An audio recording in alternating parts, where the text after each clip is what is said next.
আর এখন আমি মাছগুলোরে সাফ করে নিব। সাফ করে নিব বলতে এগুলোরে কুটে নিব। এখানে একটু পাত্রটা বড় হয়ে গেছে, আচ্ছা সাইডে রাখি। তো এগুলোরে যেভাবে আমি কুটবো, এটা খুলে ফেললাম, এটা খুলে ফেললাম, এটা ছিঁড়ে ফেললাম, এটাও ভেঙে দিলাম। তারপর হয়েছে যে পেটটারে গেলে দিব, হয়ে গেল। এভাবে আমি একটা একটা করে সব পরিষ্কার করে নেব। তো ততক্ষণ পর্যন্ত তো আর ভিডিও করা সম্ভব না, তো পজের পর আবার আসতেছি। এখানে সব ধরনের মশলা দিয়ে আমি গুঁড়া মাছটা মাখিয়ে নিতেছি, আর দিয়ে দিলাম একটু সরিষার তেল।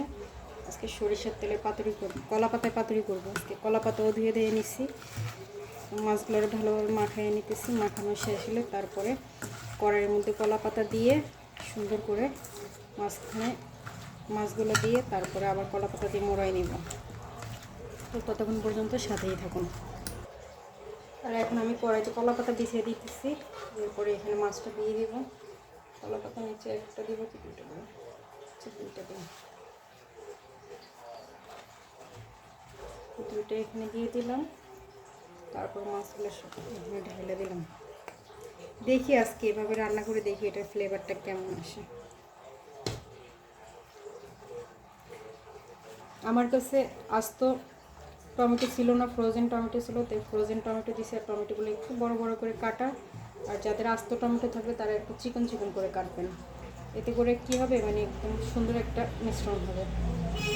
এখানে সবগুলো বিছিয়ে দিলাম। বিছিয়ে দেওয়ার পরে সাইডে এগুলো দিয়েও ঢেকে দিলাম, এটা দিয়েও ঢেকে দিই।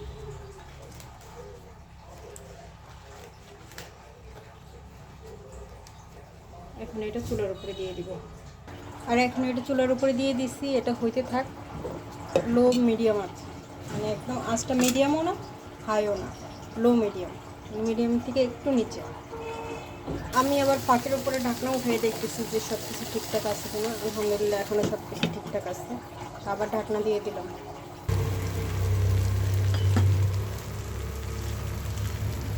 এই হয়েছে মাছের ফাইনাল লুক। দেখো হয়েছে কিনা, হয়েছে না আরেকটু হবে?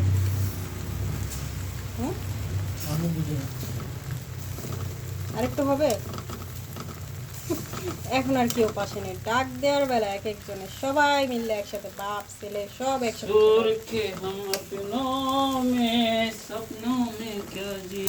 তেল এ পানি তো না, চচ্চড়া হয়ে গেছে। হয়ে গেছে। हो गया हो गया हो गया।